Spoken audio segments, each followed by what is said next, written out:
I'm thrilled that everyone is here and getting to know each other. Hopefully you've had a chance to turn to your neighbor and say hello on this beautiful day. Apologies that we have to keep the sun out for the sake of actually being able to see the screen. But yeah, it's a beautiful day, and I'm so glad that everyone is here joining all of us. Today, I am happy to welcome you to this orientation for new faculty. This is a really exciting time for everybody. My name is Elisa Baniasad. I'm a professor of teaching and computer science and also the acting director of the Center for Teaching, Learning, and Technology. My research is in the pedagogy of software engineering and programming languages.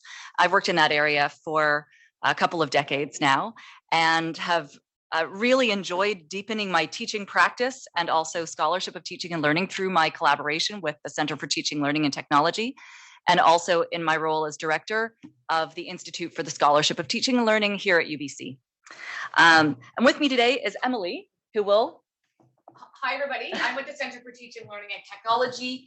Happy to see everybody here today. And I think I just was driving in this morning thinking, how many years have we been offering these orientations? And I think I've been doing it for 12, and I think we've been doing it for 12 or 15 years before that. Wow. So it's a wonderful annual event, and we're happy that everybody is here. Thank you. So we have a couple of housekeeping items before we get started. Apologies that I'm just going to read these because otherwise I will get them wrong.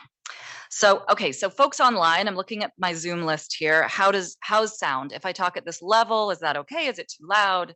How are you feeling about sound? And when Emily was speaking, were you able to hear Emily as well? No, yeah, that's a two-part question for thumbs upping, which makes no sense. Apologies, guys. So if there's any issue with that, please chat us. Okay, amazing. That's good feedback. Thanks, guys. So the event has closed captions enabled. So for folks on Zoom, you can join that by clicking on the closed caption button. And for anyone in this room who would like to be able to also see those closed captionings, you can join the Zoom room and watch the closed captionings as well. During the session, please do keep microphones muted when you aren't speaking. Okay, so now for folks who are here joining us in person, audio is actually being picked up by the room microphones. I don't know that these individual mics are actually on, but there are these ambient room mics. So when you ask a question or say something, folks online can hear you talking regardless of where you are in the room. So that's a sort of be aware. And but if you want the whole room to hear, then of course speak at a normal audible volume. This session and all audio is being recorded and it will be shared afterwards, but we will be editing out the non-presentational parts of it. So individual conversations will not obviously be included in the recording. So for those joining in person, we have a photographer here today. This is the UBC brand and marketing photographer, and they will be taking some photos for promotional purposes.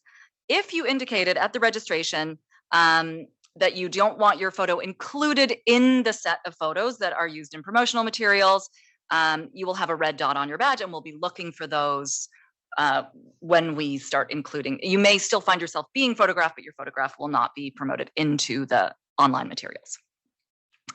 Did anybody not want to be photographed? Anybody with a red dot? Okay. Anybody we should avoid? Okay.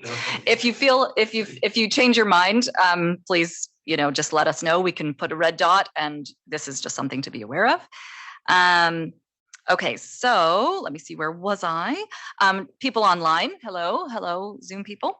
If you're having technical difficulties, Rachel from CTLT is online to provide you with support, and you can contact Rachel using the private message feature in the Zoom chat. And for everybody, we will have specific times during the orientation for asking questions. So I think just because of the way that audio works and also editing and everything, it's really more straightforward if you hold your questions until then, generally speaking. Of course, we're not going to be like, don't say anything if you have a really burning question. But I think just in terms of timings and organization, if you can hold your questions until the main times, that would be great. And any resources that we talk about today will be made available afterwards. We will be providing links and all of that there will be a follow-up with all of the resources. So you don't need to take photos of URLs and then try and type them in later. And we'll have a 5-minute break in around an hour, just for, getting up and relaxing a little bit after having sat. But you can also, if you need to stand up or move around at any time, of course, you're free to. So this morning, and that's the end of my little orientation about the orientation. So this morning we have faculty joining us from all kinds of disciplines and also all kinds of roles. One of the interesting things about UBC is we have these different kinds of groups of folks joining. There are actually several types of faculty here at UBC. So we have research faculty who are engaged in research and teaching and service. And then we have educational leadership faculty who have a different mix of those three same activities. Educational leadership is not exactly the same as research. It's a broad set of activities that involves becoming an international leader in the pedagogy of your field or pedagogy generally. And we have sessionals who are joining us for so many reasons, who are specialists in their field of discipline-based education. And we all have our reasons for wanting to be at this orientation, and we all have our passions about what we are going to bring to the UBC community in terms of research, teaching, and learning. So this faculty orientation is about making connections to people in other faculties. It's surprising, this is a very large campus. It's actually unusual to be able to meet people from outside your faculty. So this is kind of a unique experience to be able to connect with different folks who are doing different things. You'll be shocked to find the amount of commonality people actually have. Collaborations between departments is heavily encouraged here at UBC, even though it isn't often facilitated. So take this opportunity to get to know one another and see what opportunities arise in terms of commonalities of thought, of research, of potential future funding requests. As academic director of CTLT, I encourage you to engage with CTLT and the other workshops that are also provided by your faculties. Several faculties have really robust programs of pedagogical support. CTLT has many as well that look into all kinds of things, including indigenization, reconciliation, active learning, how to incorporate AI into teaching and learning, which is a hot topic.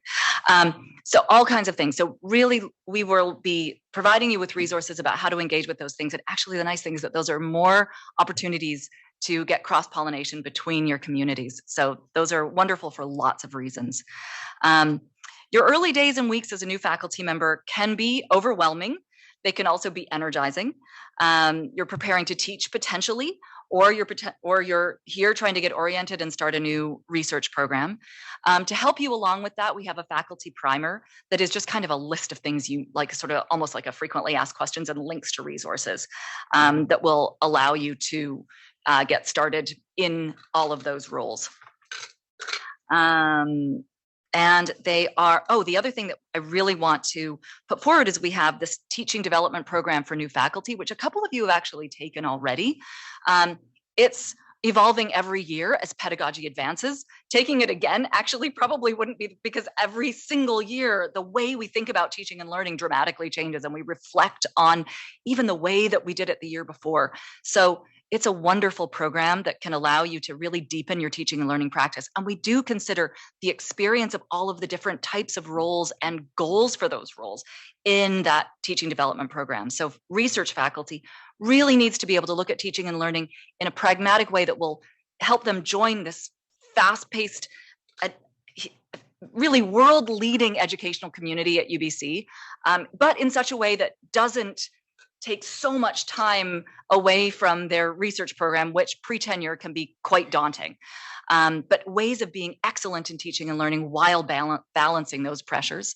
Educational leadership faculty is tasked with taking a leadership role in the world in terms of pedagogy, and you will be assessed on that. And the teaching development program can help you learn how to frame your work such that you are prepared for a tenure package or a promotional package in that area.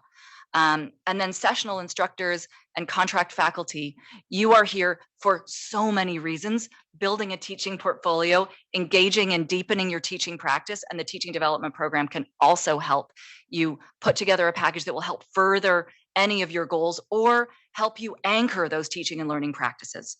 So it is an amazing program, and I'm engaged in it a little bit here and there. So I hope to see everybody there. Okay, I'm already behind schedule. because that's just what I do. I'm going to try and talk fast. Nope. There we go. So one of the things that's really important to know about UBC is that UBC has a very intentional and special relationship with the Indigenous people and communities. We are located on unceded traditional land of the Musqueam people, and because of that, we take time in most of our activities to reflect on that place. So I'm going to now spend time taking us through that reflection.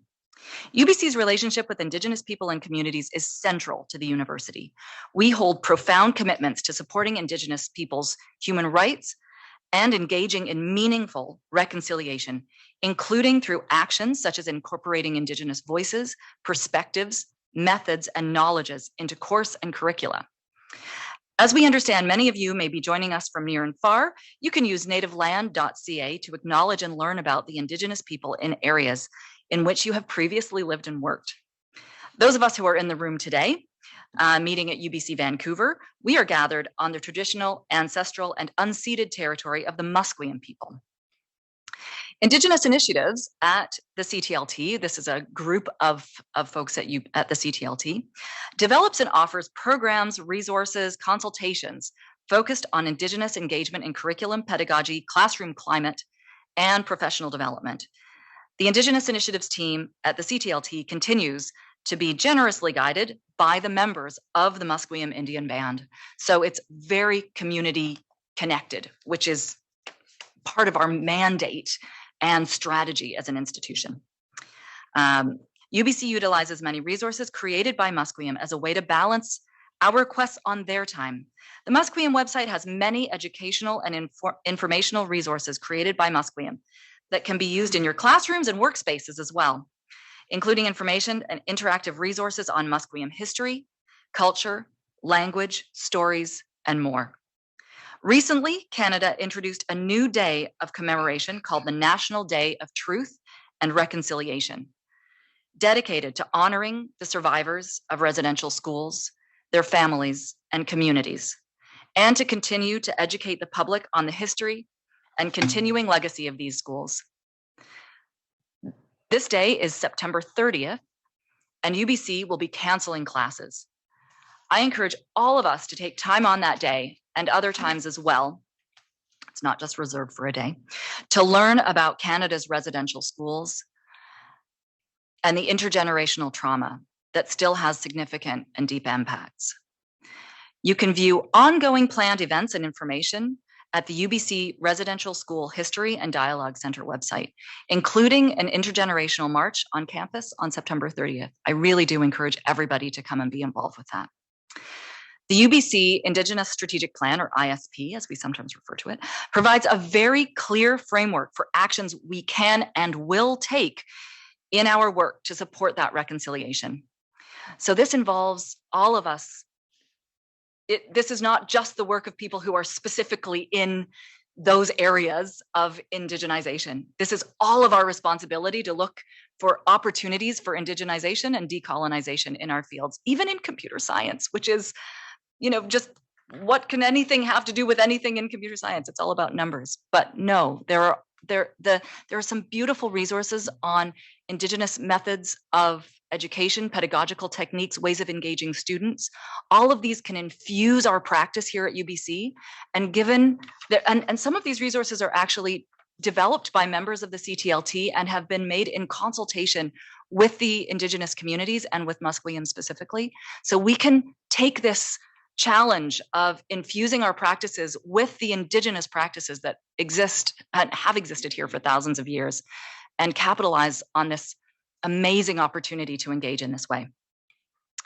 Another Indigenous focused research resource is the asynchronous course developed by the Faculty of Applied Science and the Faculty of Land and Food Systems called Weaving Relations, which is a self-directed Canvas-based course exploring Indigenous histories, people, and contexts, as well as settler colonialism in Canada through the lens of Indigenous Canadian relationships. And we will send all of this to you after the orientation.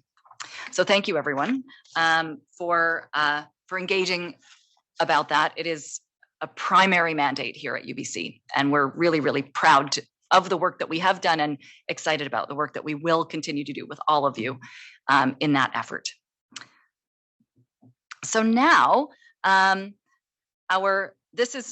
this picture is of Deborah Buzard. She is our interim president and vice chancellor. Pretty soon you'll be hearing about a new president who is coming in. But currently Deborah Buzard is our interim president, and she would like to welcome you. Unfortunately, she cannot be here in person, although she said she would have liked to be. Good morning, everyone, and a very warm welcome to the University of British Columbia.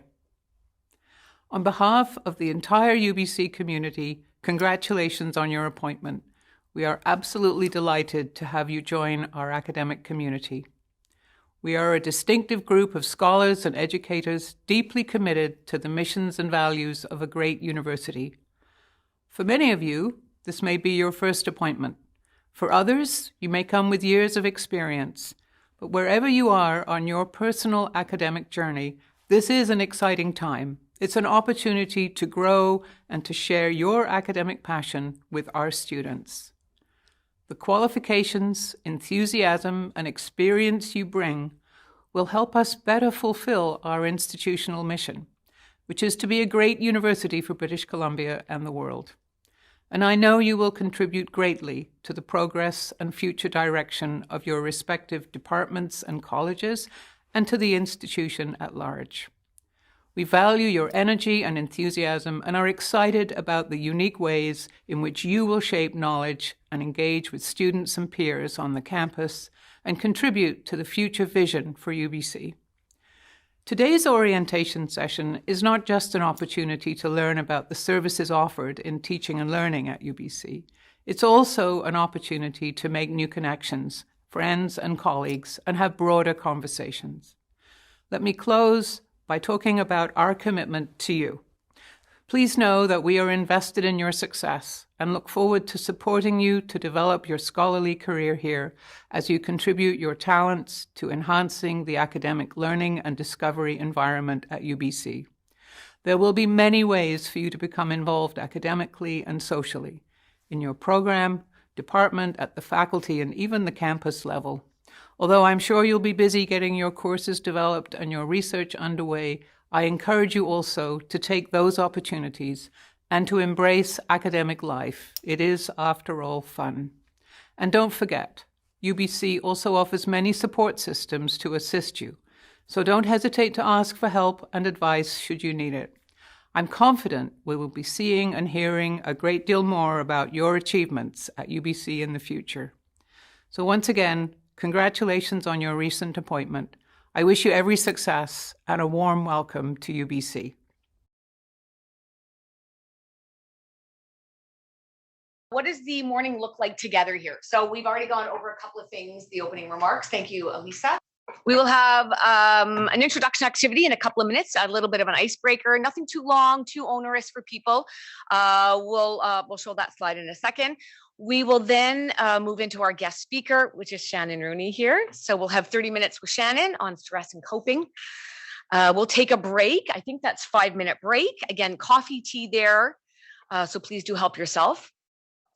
We will move into 30 minutes with a faculty panel. So every year we invite 3 panelists to come in, and they all have varying experience here at UBC. So today we have somebody that I think's been here for a couple of years, up to somebody that's been here 23 years. So I've sent them questions ahead of time, and we're gonna kind of sit with them and pick their brain about what it's like to integrate into the UBC community. We will look at a few resources that we are hoping that are going to be beneficial for you, helping you settle into life at UBC. We will have a Q&A. We will have our closing remarks, and then we have a fantastic lunch planned over to the left here in a beautiful space. So we're hoping everybody can stay for the lunch and continue the connection, making connections with colleagues. So we're going to just take a couple of minutes. It's always nice to know who's online, who's in the room. So what we're going to do is you'll see a couple of questions on the screen here. We'd like you to, for the people in the room, you can turn to your colleagues on the left, on the right. Obviously, you can maybe pair up with somebody. And the people online, we're going to put you, again, it's only 5 minutes. So we all I know I can hear a collective groan sometimes when we hear the breakout rooms. So for the people online, we're going to put you in groups of 3. And again, we have the questions up online. So introduce yourself. What is your area of study? And what is one question you are solving in your work, whether it's your research environment or teaching and learning? So those are the questions. And what we'll do is, Alyssa, if you want to start putting the people, because that's always takes a bit more time than turning to the person on your, we're good to go? Okay, so why don't we do that? Let's put the people in the breakout rooms and let's turn to the person on your right, on your left, and have a little bit of discussion. So the next part of our program focuses on stress and coping. And I'd like to introduce Shannon Rooney as she explores the importance of acknowledging and addressing stress proactively, as well as sharing practical coping strategies tailored to the UBC community. So Shannon, I'm going to pass it over to you. And I always like to say Shannon is an esteemed graduate of the Teacher Development Program for New Faculty. Was that last year? Yeah. Yeah. So if you have any questions about that program, Yeah, Shannon is your person. I'd be happy to chat about that. Thanks everybody for having me. I'm really happy to be here today, and thanks for that very kind introduction, Emily. So just like Emily said, I'm going to just talk about some strategies to promote your well-being here as new faculty at UBC, because this isn't a stressful job at all, right? So we've already heard a lovely land acknowledgement today, but I would also like to acknowledge that UBC's Point Create Vancouver campus is located on the traditional, ancestral, and unceded territories of the Musqueam people. Personally, I've been an undergraduate student here at UBC. I've been a graduate student, now I'm teaching here. So I've spent so many years on this land, and I'm just so grateful for the Musqueam people who've cared for this land for generations. That's ultimately led me to standing here in front of you all today. So the plan for today is I'm going to sort of talk about wellness and well-being and sort of define it from 2 different perspectives. I'm going to talk about the stress response that does occur in our bodies when we do experience stress. I'm going to talk about 3 strategies, some of my favorite strategies to actually promote wellness and well-being. And then we're going to just take a step back and remind ourselves of the big picture. So by the end of the session, I'm just really hoping that all of you will be able to just sort of reflect on maybe some things that you're currently doing for wellness and well-being, consider a new perspective on wellness, and just maybe think about one strategy you'd like to try for future. And so just, a little bit more about me. So my name is Shannon Rooney. I'm a lecturer in this UBC School of Nursing. I'm also, my background professionally is I'm a nurse practitioner. So I've been a registered nurse for over 10 years now. And then I went on to do my graduate degree here at UBC in my Master of Nursing. And so I work in primary care, and I just see all the time in my practice what happens when mental health and just is not managed well, right? And I started to see it in my students in my career teaching here at UBC as well. So talking about mental health is something I'm very passionate about. And I'm just, again, so thrilled to be here with you all today. And just one more sort of acknowledgement for this talk. This inspiration for today's talk comes from a course called Nursing 180, and anyone teaching in an undergraduate program, some of your students may take this. So this is a course that's open to any student of any faculty of any department. It's called Stress and Strategies to Promote Wellbeing, and it's mostly for student life. The School of Nursing was sort of asked to develop this course because students are stressed out. So this course first started in 2018, one section, and now every single term we run 3 to 5 sections, and there's a wait list for every single section. So there's just such high demand, and I think it's because stress and coping is something that affects all of us. So I mostly teach in our nurse practitioner program, but I have taught this course twice now, and just personally I've learned so much about wellness and coping and well-being that I've been able to apply to my teaching career here at UBC. So I just wanted to share some of my favorite pieces of this course with you all and make it sort of relevant for you today. And so before we move on, just take a few moments on your own, just think about what are you currently doing, if anything, for your own self-care. So what are you all doing? Just think about that for a minute here.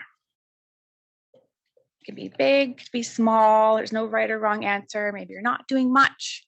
Maybe you wished you did more, that's okay. Just think about that.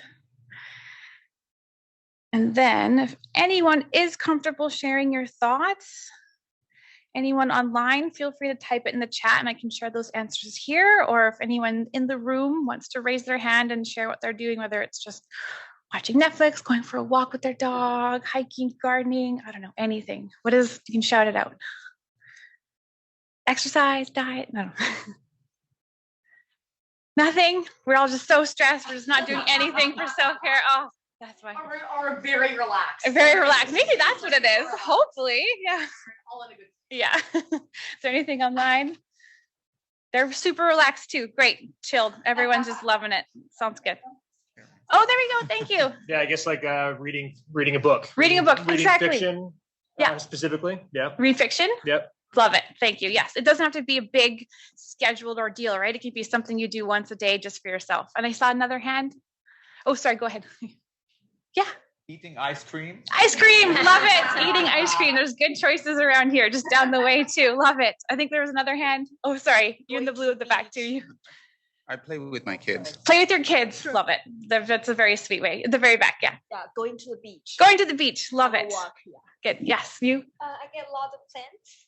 Lots of plants, house plants. Yes, they're pretty to look at. They make the air in our homes greener and more oxygen. Yes, wonderful. Love it.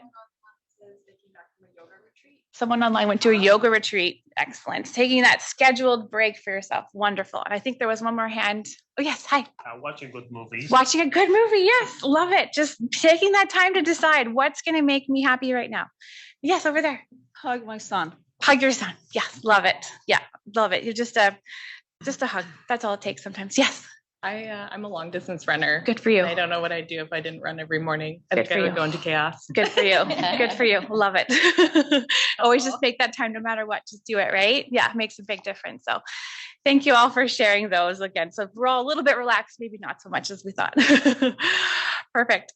So in terms of well-being, there's many ways to think about it. So I'm just going to share two with you today. So we're all doing many different things to promote our well-being. So when thinking about wellness and well-being, the first image on the left is actually the First Nations perspective on health and wellness. And this visual depiction aims to describe the First Nations Health Authority vision for healthy, self-determining, and vibrant BC First Nations children's, family, and communities.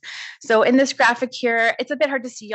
You'll get copies of the slide, but the yellow circle in the center represents the individual as the human being. So that's where they say wellness starts with individuals taking responsibility for our own health and wellness.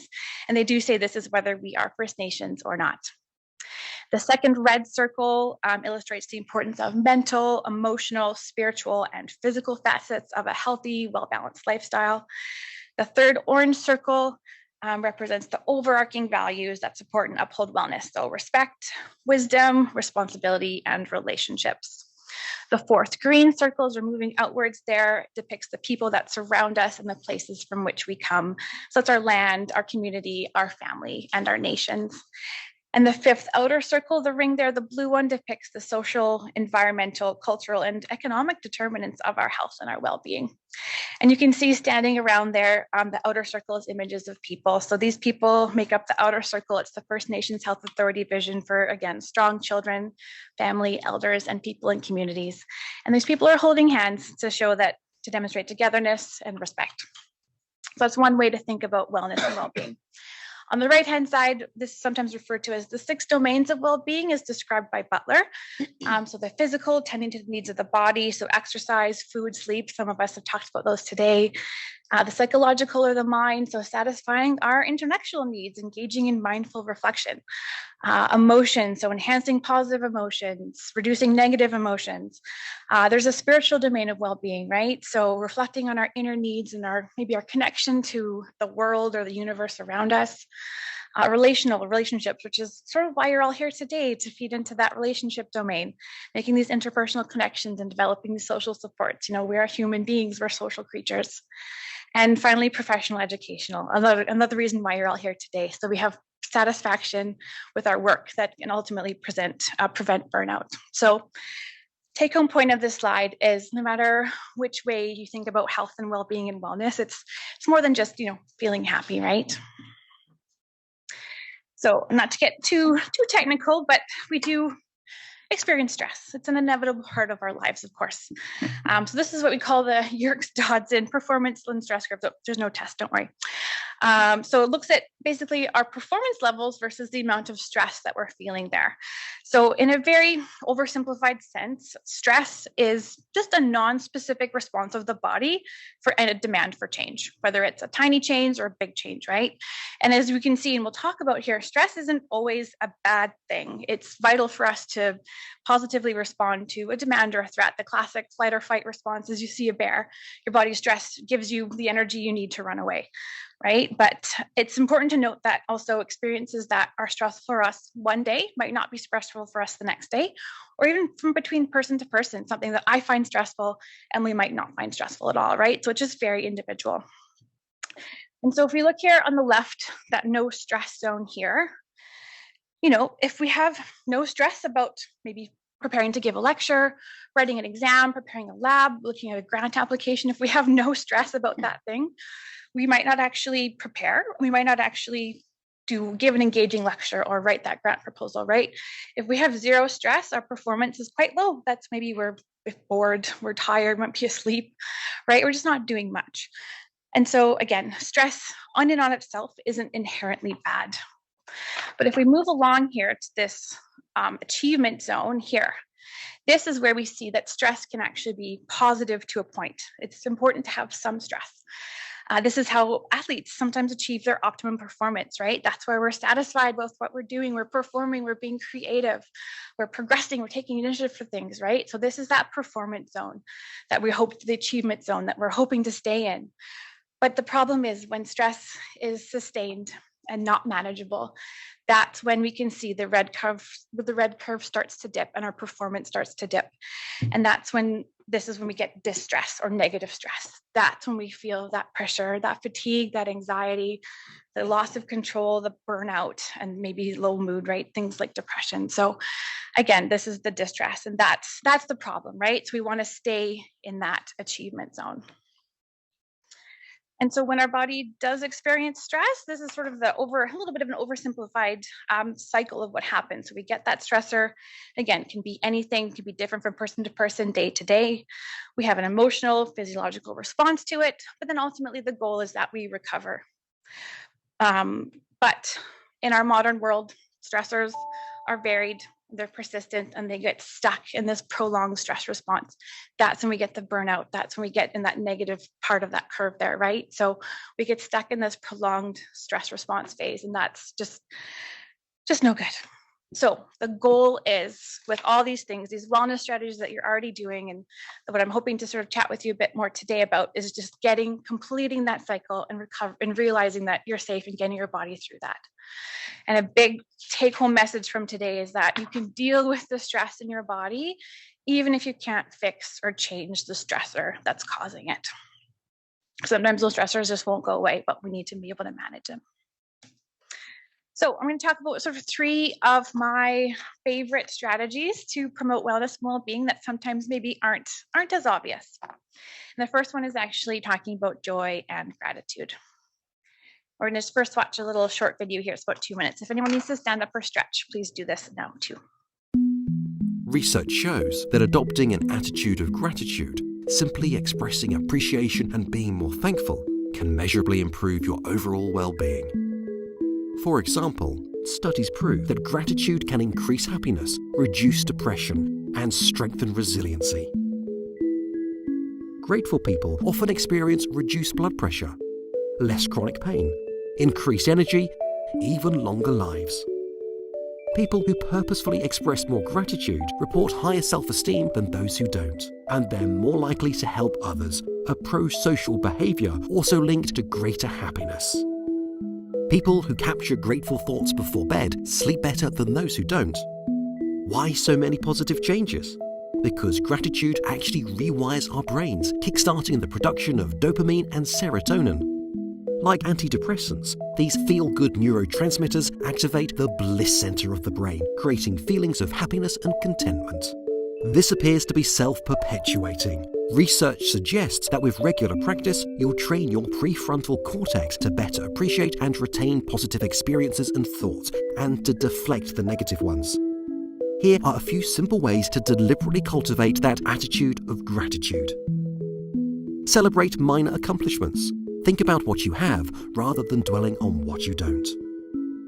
Tell the people in your life something you appreciate about them. Tell yourself too. Volunteer, hold a door for a stranger, or simply smile more, and you'll probably feel better, as kindness and giving are connected to gratitude. Similar positive brain changes can occur from regular meditation and mindfulness. Keep a daily gratitude journal using an old-fashioned notebook or a high-tech app. The science is clear. Give gratitude a go. You'll be thankful you did.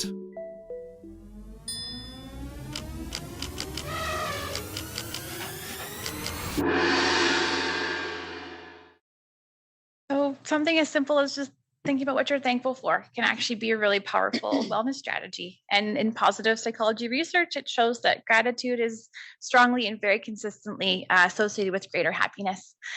Gratitude helps you feel more positive, appreciate good experiences more deeply when they do occur, improve your health and your satisfaction with life, tolerate adversity, and build strong relationships. I know the video talked about a few ways, but again, there's many ways to practice gratitude. You can narrative or story-based practices. You can do a daily gratitude journal or jar. You can write or send a letter or an email to someone for whom you're grateful for. Write a quick thank you note or just send a quick text, right, to somebody that you're thankful for. Say thank you more often and more intentionally. If you are a religious or spiritual person, you can incorporate gratitude into prayer or your meditation, or even just a nightly reflection before you go to sleep. Think about one thing you're grateful for. So again, I really like this strategy. It's a very simple way to just sort of overall enhance your gratitude and ultimately your well-being. So the second strategy I'm passionate to talk about is time management. So this is an obvious one again, but managing your time effectively can really improve your own wellness. So again, I guess technically it's not necessarily always the time that's the issue. It's the space that we need to think. So if you don't, what we call, have that psychological bandwidth to think clearly or be creative, then when you find yourself with extra time, you might not actually get much done. So if you have this psychological energy, you can get much more done in all the moments that you do have. And so how do we free up our psychological bandwidth? So there's two sort of main tips here that were my favorite that I found most applicable to my time here at UBC. The first one being capturing everything. So a lot of our mental space is taken up by worrying that we're going to miss something or forget something. So I would encourage all of you to really just create a reliable system for to capture everything you need, your master list. And this is where everything you need to go goes on this list. Students are emailing us 24/7. They're allowed to. We're getting texts, emails, Slacks, whatever system, Teams messages, all these things are coming in. So if you're worried about missing something, you need to have that mental space to put it somewhere. I teach a course in January every year, and I know in October, I need to get in touch with just a guest presenter I love using every year. And I need to get in touch with them in October, but I'm thinking about this in June, right? So how do I give myself that task so I'm not worrying about it for 3 months? I can put it somewhere reliably so it doesn't take up mental space, right? So just things like that. And realistically appraising your day and creating an action plan, almost like a schedule for yourself. This is also a really powerful way to do this. And it's we call it time blocking. And it's sort of like a schedule, but, you can start with a notebook, a calendar, a template. One of my colleagues, someone's excited to leave the parking lot. Some of my colleagues uses pen and paper still, so that's fine too. So, you can have a template for yourself, whether you do this a week at a time, a month at a time. Figure out what your priorities are and block that time off first. That's where you block off your labs, your class time, right? That's the most important thing. So block that off first. And then also, of course, be sure to overschedule your blocks, right? If you are looking at scheduling your week in advance, things take more time than they always do. For example, marking. Oh my gosh, marking assignments always takes me so much longer than I think it needs to.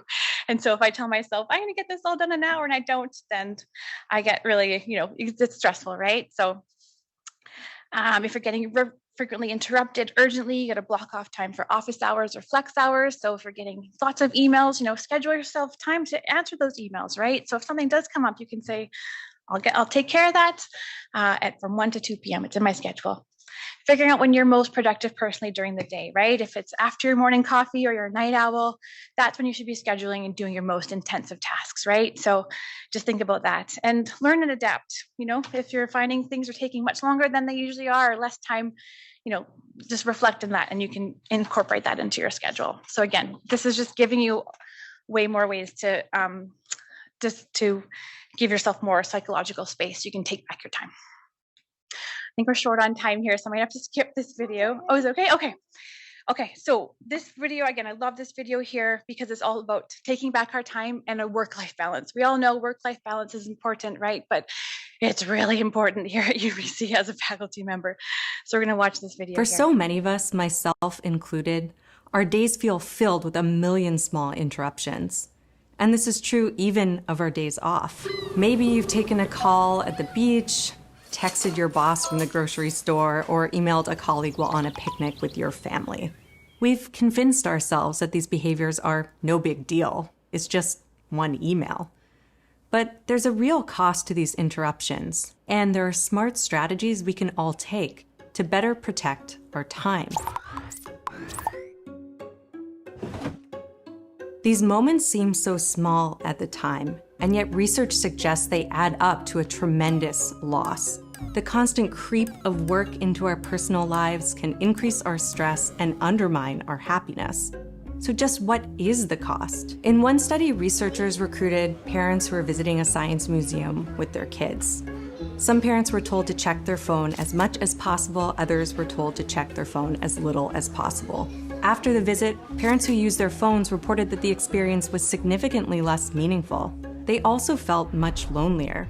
In another study, tourists who were asked to have their phones out while visiting an iconic church remembered fewer details a week later. And in my research, employees who were paid for their performance spent increasingly less time interacting with friends and family, and more time interacting with colleagues and clients. These constant interruptions come at a cost to organizations too. Companies lose 32 days of productivity each year to employee depression, which is often caused by the stress and burnout of our always-on culture. Despite knowing better, I too have found myself focusing on urgent work distractions over important life moments. Most recently, I found myself texting a client while in the middle of my first child's first ultrasound. Happy client, guilty mom-to-be. When you add up all of these moments, the sum total is a life shortchanged on meaning, joy, connection, and even memory. As we remake our models of work in the wake of the pandemic, now is our opportunity to create a new culture that respects time. And the way to make this really big change is through small steps that we can take right now. The first step that we need to take is to reframe rest. Reflect for a moment about what you think about when you hear the word rest. Sounds amazing, right? But in my mind, I immediately worry about not being productive enough or letting down my colleagues. When we do have time off, we need to find ways in which we can enjoy the present moment and savor the leisure time that we have available, as opposed to seeing it as an unproductive barrier to our work. One specific strategy we can take is to treat our upcoming weekend like a vacation. On Friday afternoon, jot down how you would act and behave as if you were on a holiday. Maybe you and your partner will buy a bottle of wine and watch online clips of the Eiffel Tower. Maybe you'll visit a local cafe and listen to some live music. Or maybe you'll go for a long walk in the middle of the day with no phone and no agenda. The plan doesn't have to be expensive or extravagant. Another strategy you can take is to create clear boundaries for your time off. Instead of saying, "I'm out of the office, feel free to Slack me whenever," say, "I'll be offline. Call me only if it's urgent."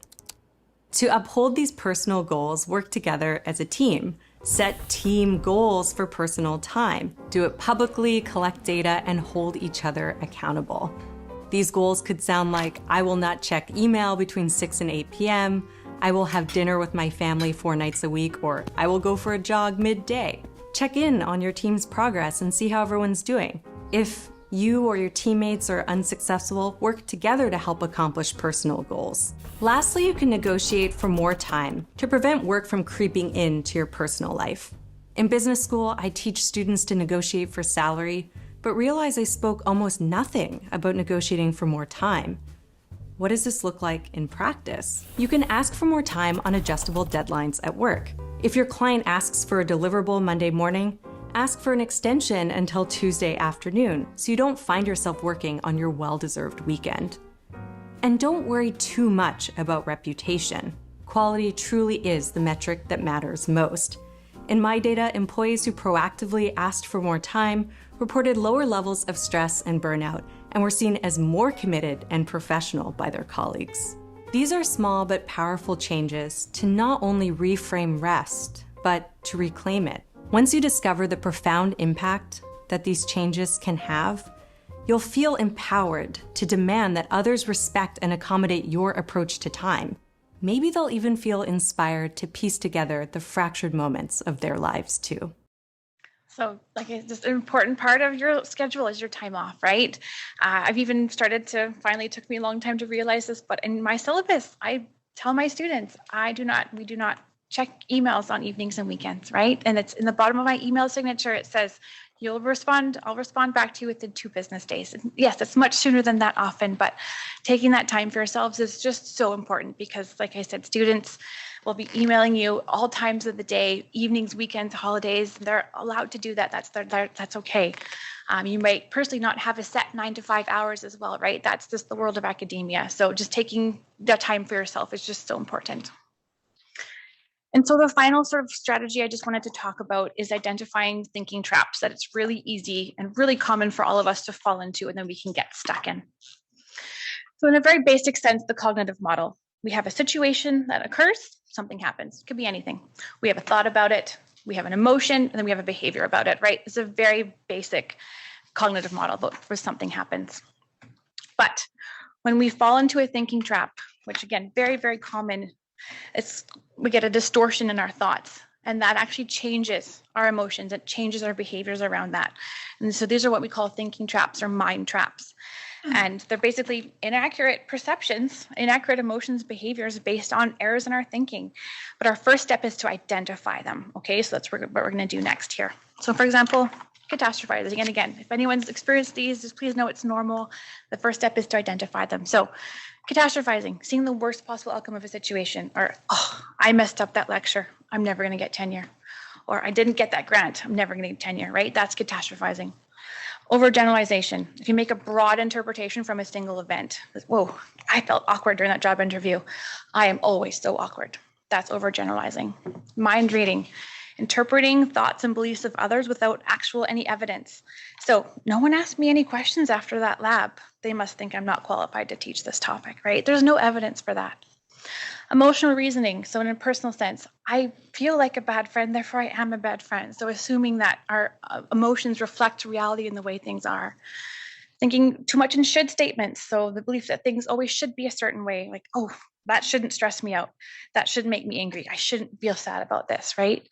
And then all or nothing thinking. So thinking in absolutes, such as always, never, or every. I never teach this lab well, or I always mess this up, right? So again, these are really common. Some of these might hit close to home, might hit a little too close to home, right? But again, it's okay. We all have these thoughts. And the first step is to just recognize when they're happening. And then once we recognize them, we can challenge them. Because if we get stuck in these thoughts, that's when we can get to that perpetual state of stress and burnout, right? So we need to challenge them. So how do we challenge them, right? We can ask ourselves these questions. What is the evidence that this thought is true? What is evidence it's not true? Have I confused a thought or a feeling with a fact, right? So what would I tell a friend if they came to me and had the same thought? What would I tell them? What would a friend say about my thought, right? What is the worst that could happen? So thinking about the worst possible outcome. And if it did happen, could I cope with that? Could I handle it? And then am I confusing a possibility, a 1 in a million chance with a certainty? Something could happen, but is it likely to happen, right? And is this going to matter to me in 5 hours, 5 days, 5 weeks, 5 months, or 5 years, right? So again, once we recognize these thoughts that we have that we can really get stuck and fall into, we need to challenge them. And that can help us kind of break this cycle here. And so the big picture, why do we bother with our own self-care, our own wellness, right? Well, from moving from that me to a we perspective, when we have solid self-care practices and practice wellness and well-being, it just leads to more supportive and collective care. When we understand ourselves a little bit better, it allows us to share empathy and compassion with others, and we can share this, therefore, with our students and with our colleagues. And just to end on a quote here, to be well is to not live in a state of perpetual safety and calm, but to move fluidly from a state of adversity, risk, adventure, excitement, back to our safety and calm, and then out again. So again, stress is not bad for you, but being stuck is what's bad for you. So again, wellness is not a state of being, but it's a state of action. So hopefully you've all learned a little bit about wellness and well-being and can sort of apply some of these things to your careers here at UBC so you can be here for years and years to come. UBC does have lots of resources to support faculty well-being. This is a terribly busy slide, but there's some lists there, and I've linked a QR code as well. There's lots of faculty supports available. So thank you all very much for your attention, and best of luck for all your future careers. So we have just a couple of minutes for questions from the in-person crowd and online. Yeah. Great, thank you. Yeah, so I try to like implement some of these strategies, taking a walk or watching a movie, but sometimes I find myself still very stressed in that moment, or thinking about it while I'm doing it, and I'm not really present and engaging with that rest time. So do you have any like kind of suggestions for kind of separating that? Like I'll turn off my phone, but I'm still thinking about it, you know? Yeah, so the question was about, you know, if you do go for a walk or do take that time for yourself, sometimes you're still ruminating or thinking about things. I mean, that could be as simple as that maybe that strategy is just not working as best for you as you thought, right? So it might need time to just practice it. That's when something like mindfulness or meditation could come in, and just practicing these things. Again, wellness is sort of, it's an action, it's a conscious thing. It doesn't happen passively. So, but yeah, no, it's really hard to just totally turn our brains off completely. Like I said, it might mean a different strategy might be needed, or I just need to practice it a bit more, but it's really hard. It's really hard. It does get easier with practice though. Thanks for sharing. Sorry, that's not helpful. Yes. Just thinking about, you know, like all the strategies that were presented, and they all sound amazing. And I know that if I try to do every single one of them at once, then I will have burnout on strategy. Yes. And I don't know, like if you have any Yes. tips or thoughts about how to go about Yeah. trying to implement, Yeah. like to try to change. Yeah, I totally agree with you. If you do everything, it's going to be, oh my God, I'm stressed about being stressed out. Like, this is not good, right? Just pick something that maybe resonates with you the most and just start with that. Try one simple thing. Try the short thing, you know, just thinking before bedtime what you're grateful for. This is also not an exhaustive list. This is just some of my favorite things that aren't as obvious, but there's meditation, wellness, anything that applies to those domains of well-being that counts, right? So just encourage you to pick something that resonates with you and just try it. And if it doesn't work for you, that's okay. There's not one strategy, right? I talk about many, but there's not just one strategy. So just pick something that works for you. And if it doesn't work, forgive yourself, give yourself permission to try something else. Yeah. Don't try everything at once. That doesn't sound very relaxing. I think one of my biggest takeaways, because I think like most people here, I've connected with many things on there. I think what I'm always reminded of with anything, it's very intentional. Yes. Right. I think a lot of these you have to go, like you're picking one, like I connect with catastrophizing, or I do a lot of future tripping, like it's already happened and I start to react already. Right. So it's these kind of baby steps, like baby intentional steps, kind of just to stop myself in that moment. Yeah. But it takes a lot of practice, and this is ongoing. It's not just like this week I'm going to master that. Yeah. That skill, and it's never going to happen again. This is like, there's phases of this that come in, right? Exactly. So, that's sort of how I shared, but then the quote at the end there, that wellness is the state of action. Yeah, exactly. Yeah. Yeah. Well, thank you so much. Thanks, Shannon. everybody. Thank you. For presentation for everybody, because there's a ton of resources. So I think we're going to take a very short break. We're a little pressed for time. So 3 minutes. So please stand up, stretch your legs, downward dog. And we'll come back in 3 minutes.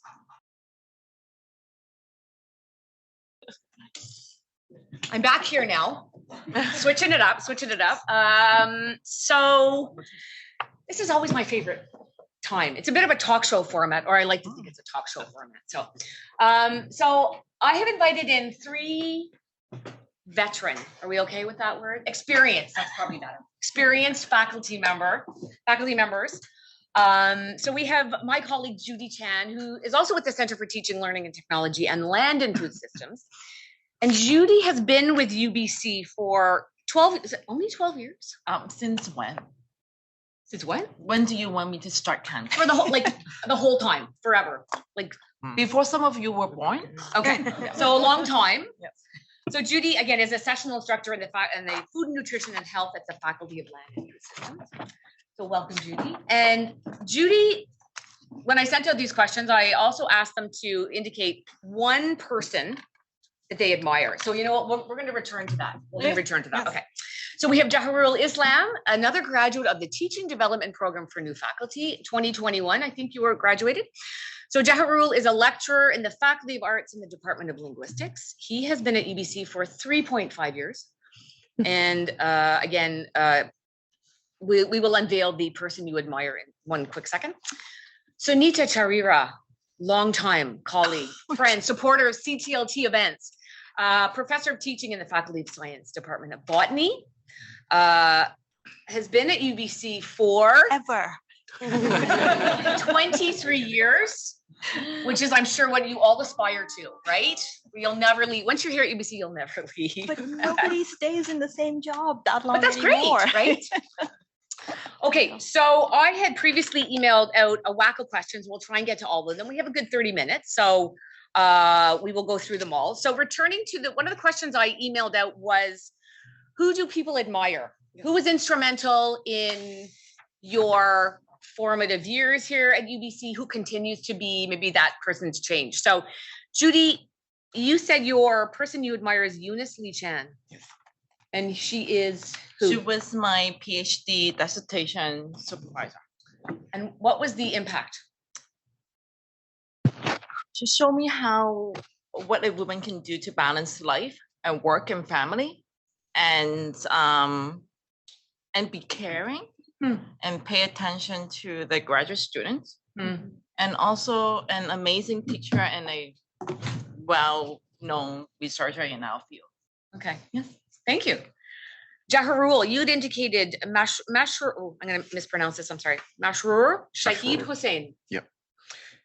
He was my undergrad professor, and I admire him for I learned from him how to be caring and sincere towards your students. So he, basically compared to most of my undergrad professors, he was the most caring one, and he showed how it like affects and how it matters through his practice, not like just theories and advices. Yeah. Thank you. Benita had said too many to note. Did you want to maybe be more specific? I apologize. I cannot pick one person. That's, I think, when you're at it for so long and you've been impacted and you've looked up to so many people, it's really hard for me to say this one person. Absolutely. So essentially things that Judy and Jarul have just pointed out, it's all about learning from the masters or who you work with, the kinds of impact they have with their actions, right? So for me, it has been impactful to work with so many people, and I've been lucky in that I've been around very many people. So everything that I've learned is from others. And so I have a lot of people that I'm grateful to. So the take-home message essentially is you have people you can look up to or look at or work with around you that you should be making use of and learning from. Okay, thank you. Okay, so I'll kind of ask a question and we'll go this way, if that's okay. And how's the sound? Everybody is good? I know I talk super loud, so I'll try. And everybody online, we're good? Okay. Okay, so Judy, what did you find helpful in your first few months here? How did you get your bearings? As a faculty or as a instructor? Yeah, yes, both. It was more than I expected. People have been telling me to go slow, keep it easy, keep it simple. And I realized that those are amazing advice. I really need to keep it simple. Because there's just, when you're in a classroom with 120 students, the expectation, the demand, the request will just be, it's something that you've never expected. There's just so many variations. Yes, keep it simple. Keep it simple. Keep, Okay. keep my things simple so that I will be better prepared for the unexpected. Okay. Jaharul, how did you find, what did you find helpful in your first 3 months, or how did you get your bearing? Initially, it was like my position was strictly teaching based. So I was like a lot nervous when I started. So I never taught like large classes. And when my first class was here, like about 200 students. And I visited the classroom and it was so big. I was so scared of myself that my knees started shaking right away.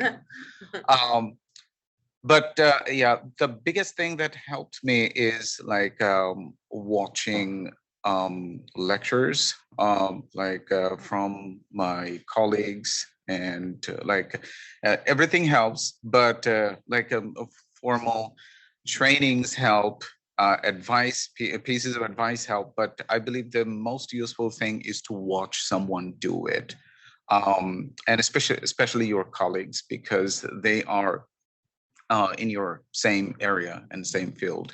You can learn a lot. So that's how I went through. Thank you. Great.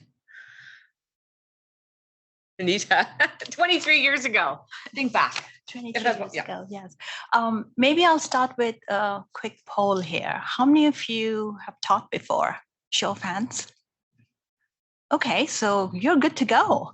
And how many of you are starting in September for the very first time? So you probably have those shaky knees like Gerald is talking to you about. So I think it's just everything will fall into place one day at a time. We prepare endlessly, and that will be the case no matter how many times you teach the course. You will be preparing all the time, but you take one class at a time. And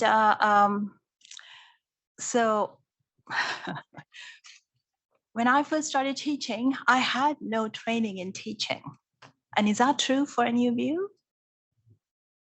Like, I had no training in pedagogy. So I was just given, okay, here's the course and here's what you're going to be teaching. And as Gerald mentioned, leaning on colleagues who have done it before, and perhaps watching them do it at some, but for some of us, it may not be possible to actually go and sit through someone's lecture to watch them. But if that is a possibility, it doesn't have to be when you start. You could do it all along, because I still enjoy doing that. I still take away, every time I go to someone's lecture, someone's class, I take away something from it. So that is a great opportunity. And why do I still go to someone's lecture? Because you will, in your role as educators, be asked to be peer reviewing people, or formally or informally. So you have the opportunity to, if you have a colleague who's teaching a course in your department or in your program, offer to watch each other's lecture. So you can actually get feedback about what is happening in your classroom, because it's easy to read up about it or learn about it from attending workshops, but when it is actually your own classroom, it is to get that feedback in what is happening in your classroom. That can be a big deal. So, and I benefited from it. So I always encourage that if it's possible at all. Thank you. I'm just thinking the next question, because we've already touched on a few points here. Can you talk about how important community is to you, and how it has played and continues to play a role in nurturing your growth here? So community, the importance of community. Judy. Yeah, I always like to have a place where I can just ask a question. Like, I have this idea. Does it work? With colleagues? With colleagues, yes, with colleagues. And I think I'm mixing my role as a person at CTLT, but then But I think it's really important to find, like, it's nice to have your colleague in the department or in the faculty, but if you can find someone else who's teaching a similar course, like I teach in a 200 level course where there's a lot of students who's not in my faculty, they're taking my course as an elective.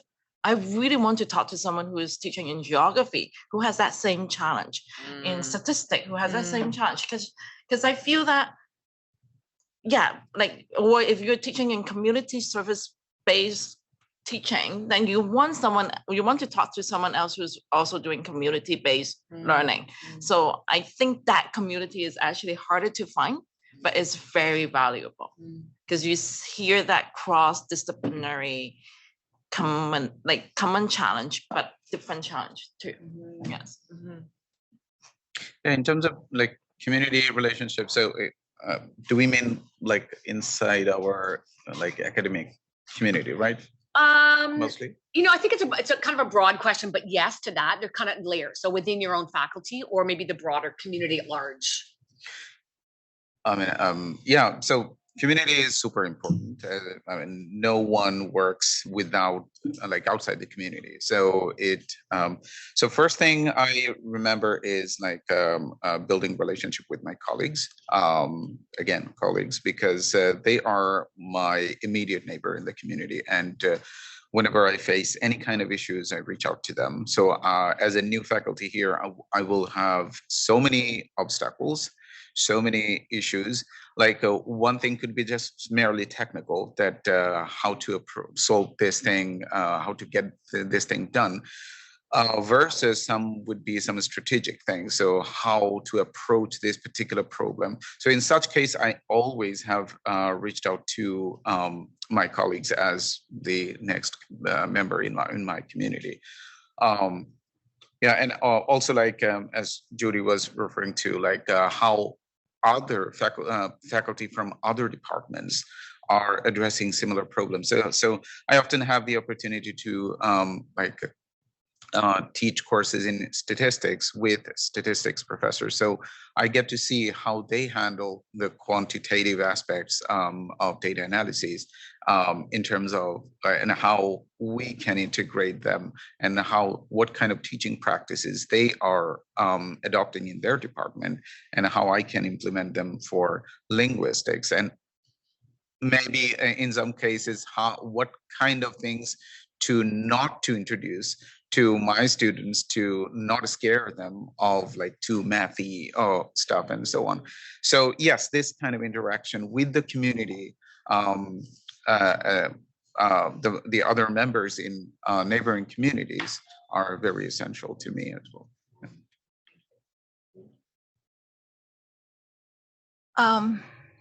Another question for you all. Sorry, I'm terrible at this, but anyway, how many of you know each other already here in this cohort? So in a way, if you are new to UBC and new to this role, you're already beginning to build a community, I would say. So get to know each other, because you're all in the same boat. And that can help, because it will be common shared experiences that you can talk about and find support in. And community is really, really important. And I've been here very long, so my community is relatively large in various ways. And I am in biology, and I'm currently managing and coordinating the biology program. So I make sure that there is community in all aspects. But I'm also in Faculty of Science, and Faculty of Science at the faculty level is also doing a lot to foster and build communities, bring people together. So I encourage you to actually consider, when you get an invite or notification about a gathering or some sort of a session, participate so you get to know people and get to build that community. But this is amongst ourselves, okay? But I strongly believe that it's very useful to also build a community in your own classroom. So open it up to your students, share with your students who you are, what you bring to the table, what you're bringing to that classroom, and encourage your students to become part of that community, because that's really helpful as well, because you want to have their buy-in when you are in your classroom. So that can be your community as well. And I still maintain contacts with students who have taught a long time ago, and we share experiences, and that helps to build your own growth, but also it helps the students to connect with you, to feel that they belong. So I would say that's an important community as well.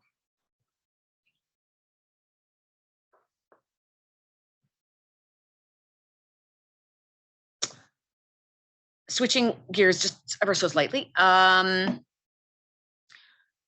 the student's perspective. So how do you support, and this is very broad, these are intentionally broad questions. How do you support your students?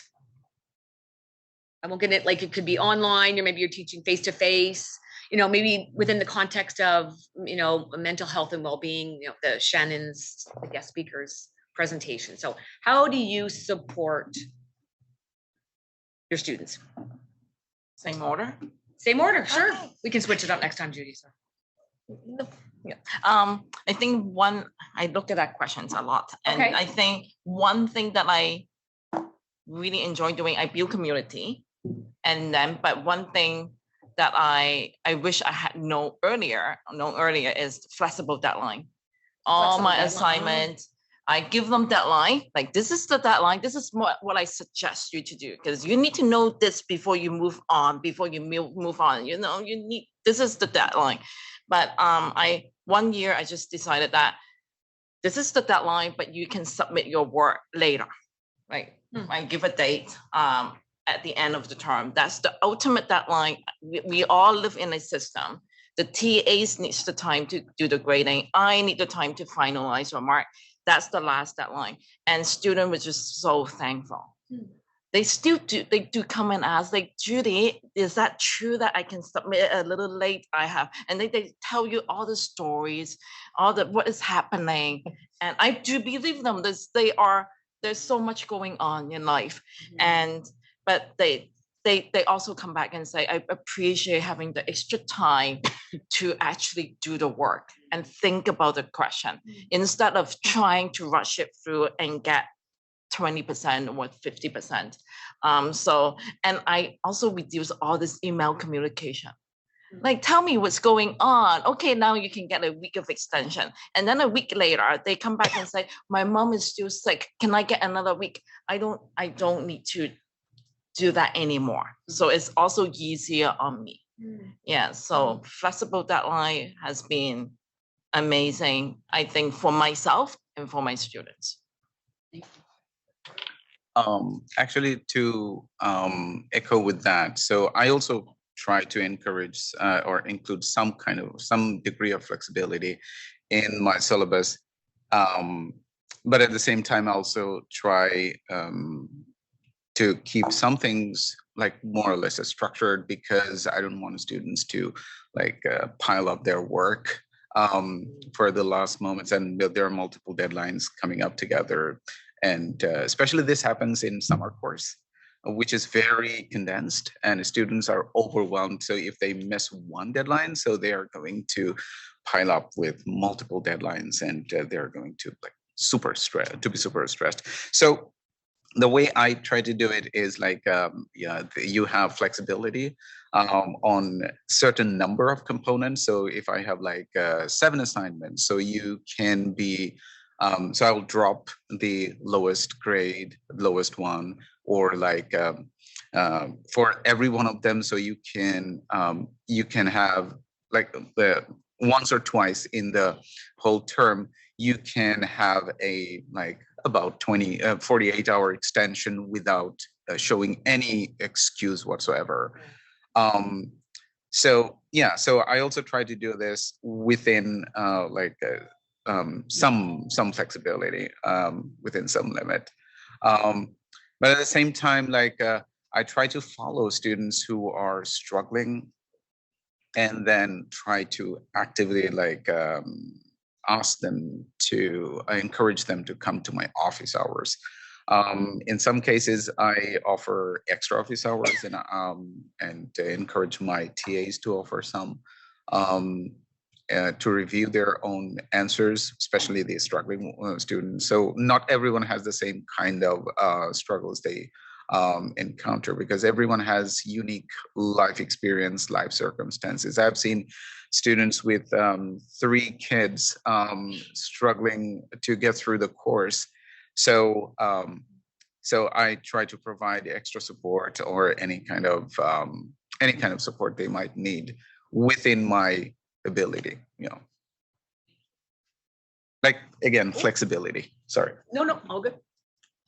Excellent points. So I don't even know what I can add to that, except to say that making it possible to work with your students by listening to them.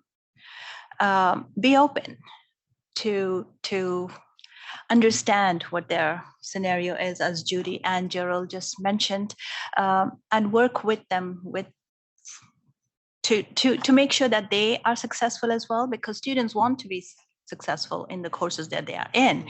So working with them. But having said that, it's not always possible to reach out and reach every student in your class, especially if you're teaching a very large class. So my largest class has been about 300 students. So it's one of these large classrooms, and it's early 100 level or 200 level course.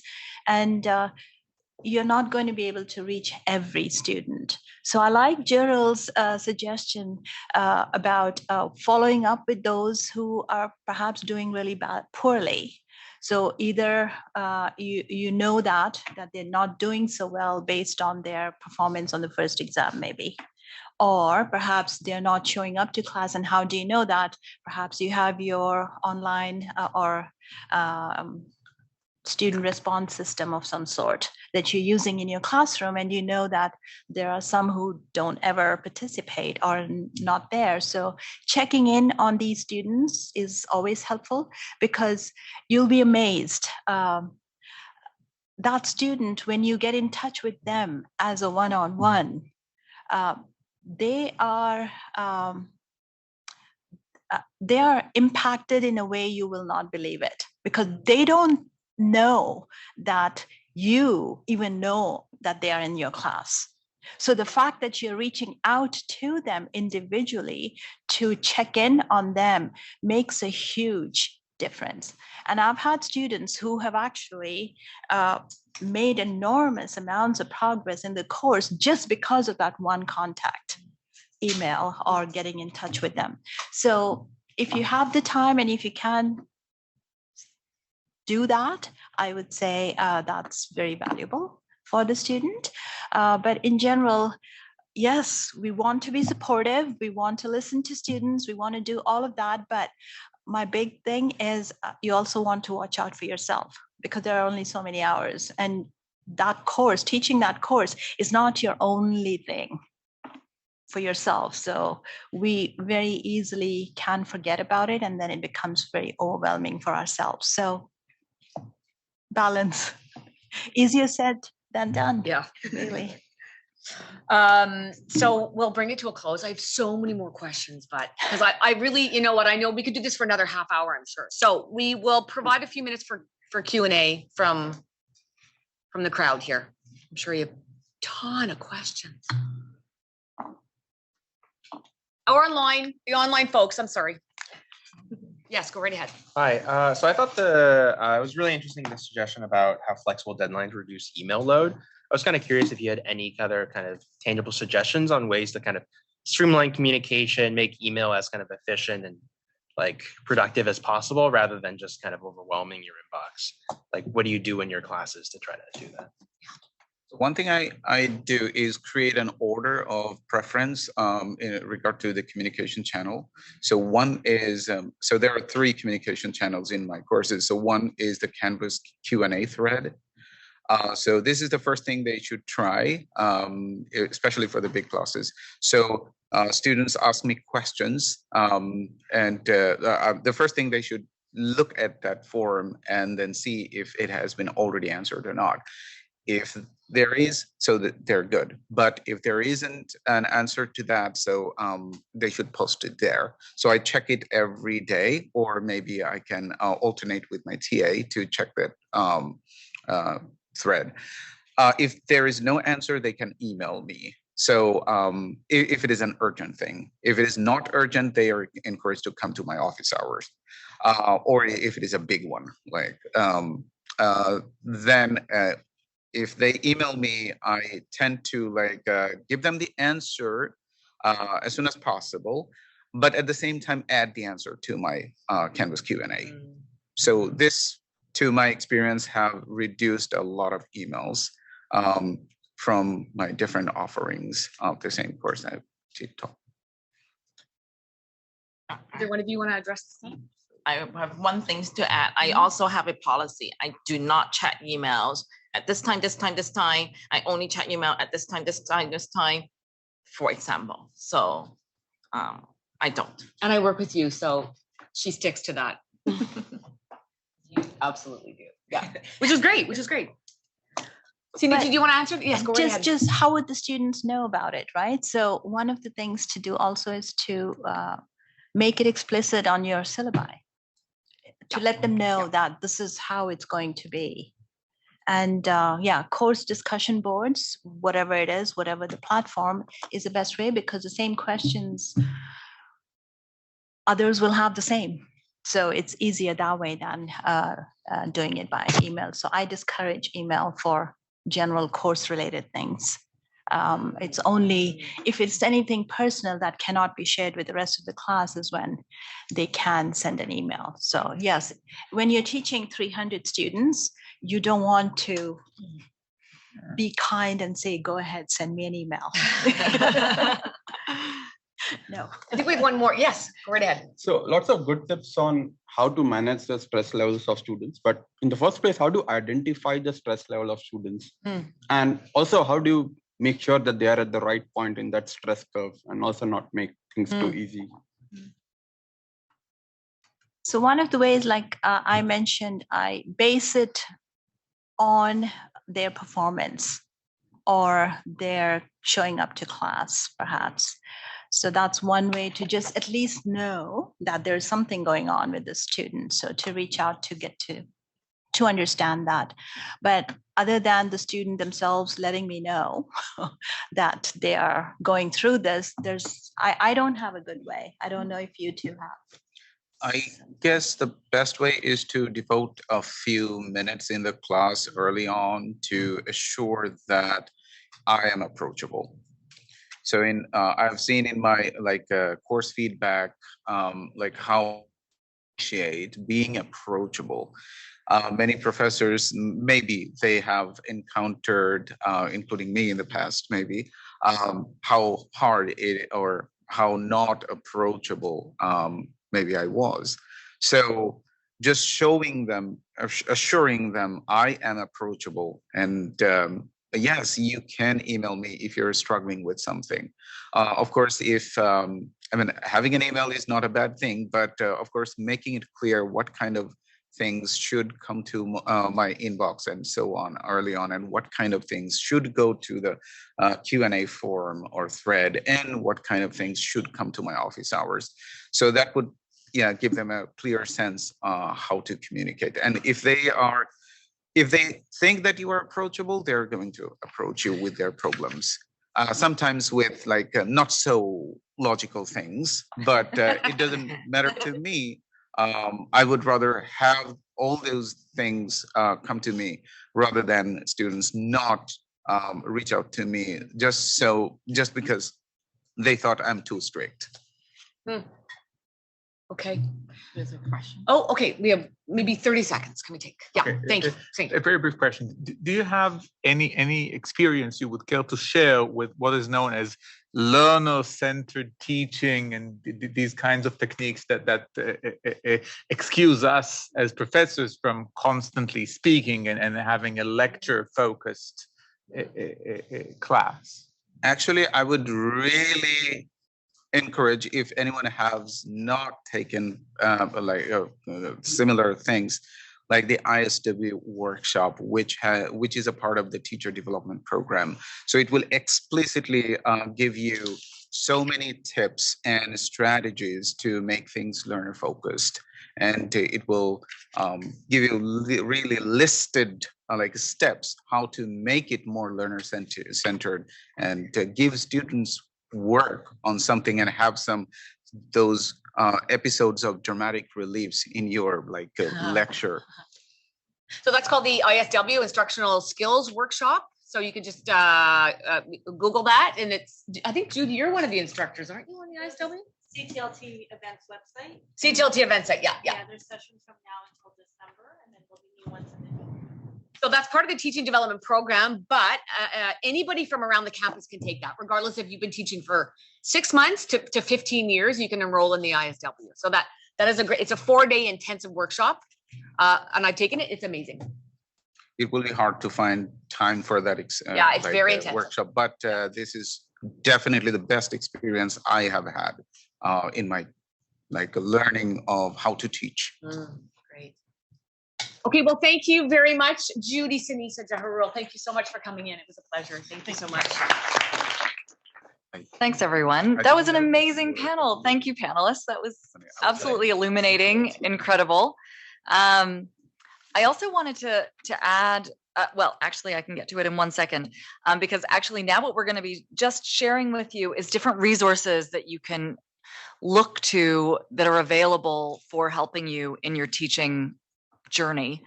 One of them is this faculty primer that I mentioned earlier, which is kind of a topic by topic, quick access series of resources. Every single one of these little drop downs has a million links about resources that you can read for really so many topics. So how to write syllabus statements about various things, how to cover academic integrity, how to, all these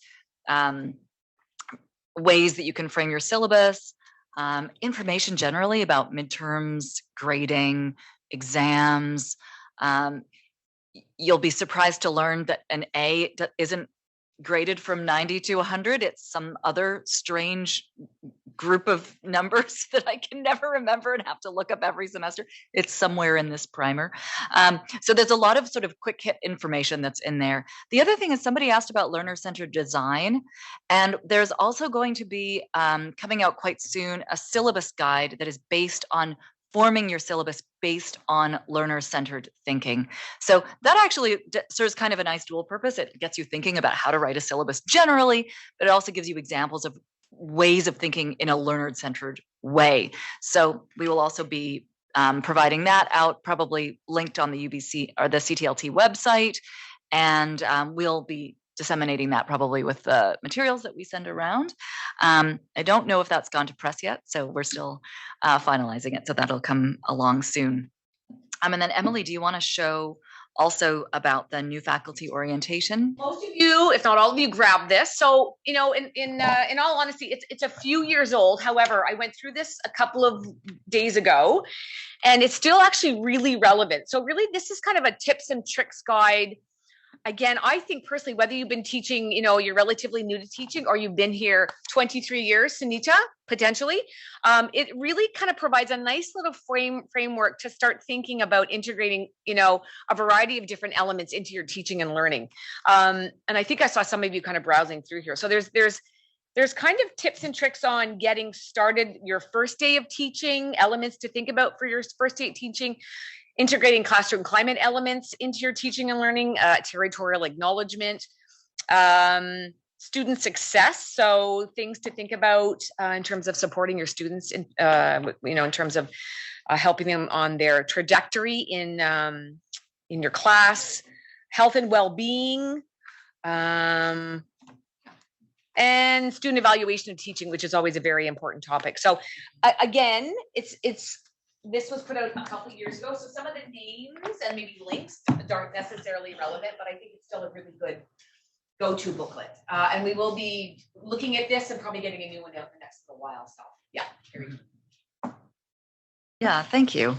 So we have a few minutes, I believe, for Q&A and sort of chat about everything that you've learned and any questions that you have or anything you'd like to share or reflect upon. Yeah, go ahead.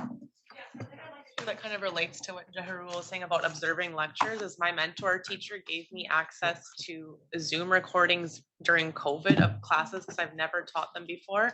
And although it's like a little bit of a different pedagogical style online, it's been extremely helpful just to see her the way she does it. And so if you don't have the opportunity to go into the lecture, maybe you could ask some people if they have those somewhere from in OneDrive from the COVID years. Yeah, I just wanted to repeat that for the folks on Zoom. Excellent suggestion that a lot of people who would have taught the courses that you're coming into teaching may have recordings from those online only years through COVID, and those could be really instructive in terms of learning how to frame the material that you'll be conveying to students. Any other questions or comments? Yeah. So technically, I'm from a research stream, Mhm. and then what I have seen now, a lot of the teaching faculty have a more tools in their box, and it looks like they are more, I would say, equipped with the better tools compared to the research faculty who didn't have a time to teach, Mhm. or that is not like that doesn't take a major part. So I personally want to know whether there is any kind of a group where a teaching faculty share their experience, like what happened here right Mhm. now, which was a great learning for me as a Mhm. research faculty. Or is there a way that within a department or within a faculty, people do this kind of sharing where the teaching faculty tell their experiences with the large classes and we can incorporate in our smaller like Mhm. group or Yeah, okay, so just to repeat that question, the question was, especially for research faculty who may not have gathered the experience in teaching, are there ways to gather experiences from teaching faculty or from folks who have done intentional teaching practice? I think that the TDP, this teaching development program, is an excellent program. You can also sign up for individual instructional skills workshops. I believe those are also delivered individually. You don't necessarily have to sign up for the entire teaching development program, which is a long cohort-based program. You can sign up for individual programs. And I think there are also, CTLT also has drop-in sessions and individual consultations. So you can just drop into either on Zoom, or you can request an in-person chat with someone at CTLT who will be able to chat with you about the way that you're teaching your class and techniques that you're using. There's a lot of support actually around the university for helping research faculty come into this place of now teaching. It is very daunting, I think, that, and also you do have this time pressure around trying to figure out how to launch your very big research plans while balancing the fact that you have everyone has high expectations for their teaching practice. So yeah, I think it's a really meaningful question, but I think there are these resources that you can tap into. In terms of community, I don't know that we have a lot of like get-togethers like this, other than in those cohort-based experiences. It's a really great idea, though. I love that idea. So maybe we'll think about having some chat sessions or something like that. Do CTLTers, Sunita, go for it. May I just a comment? I don't know if this is still on. Can you hear me? Okay. So depending on actually, it's not on, Sunita. Maybe I don't know if you have to press a button or something. Is it on now? Yes. Okay. So one of the things that we have in biology is we have an annual learning and teaching retreat amongst our group. So I'm wondering if you don't have it in your departments or programs, maybe you can suggest and go from there. So those have always been really helpful. And in Faculty of Science, Alyssa, I don't know if you wanted to mention about new faculty, especially research faculty starting, they have pair teaching. Mm-hmm. That is sometimes available. Yes, part of this startup package. Mm-hmm. So you're teamed up with someone who's experienced to teach with. Mm-hmm. Yeah, that's right. Thanks, Anita. That's really great. I think that the provision between different faculties really differs. So I would encourage you to talk to faculty and your mentor in your faculty to find out what's available through your own department and faculty as well. Yeah. Any other thoughts or questions, comments? I'm going to throw in a plug in for CTLT sessions. They're amazing. So yes, when you see the list come at you, it's overwhelming. But if you can make time at least for one or two every once so often, I encourage you to do that. They're really good. Any other, I think, final thoughts? Well, this has just been so inspiring. I want to thank everybody for joining us. And we hope that you've had a lovely morning and that this gives you a sense of kind of the culture here at UBC in terms of research and teaching practice. It is a really warm, enveloping place to work. And we are all here to support each other. It's actually a wonderful culture here. We can all grow together. One of the great things is that I think in some institutions, there's a sense of competition between faculty members. That just isn't how it is here. We can all succeed. And by collaborating, we can help each other to succeed and actually really enhance our practice. So we're all really lucky to be here. And it's just wonderful to welcome all of you into this community. So if you would like to dig deeper, there is, of course, the events.ctlt.ubc.ca website.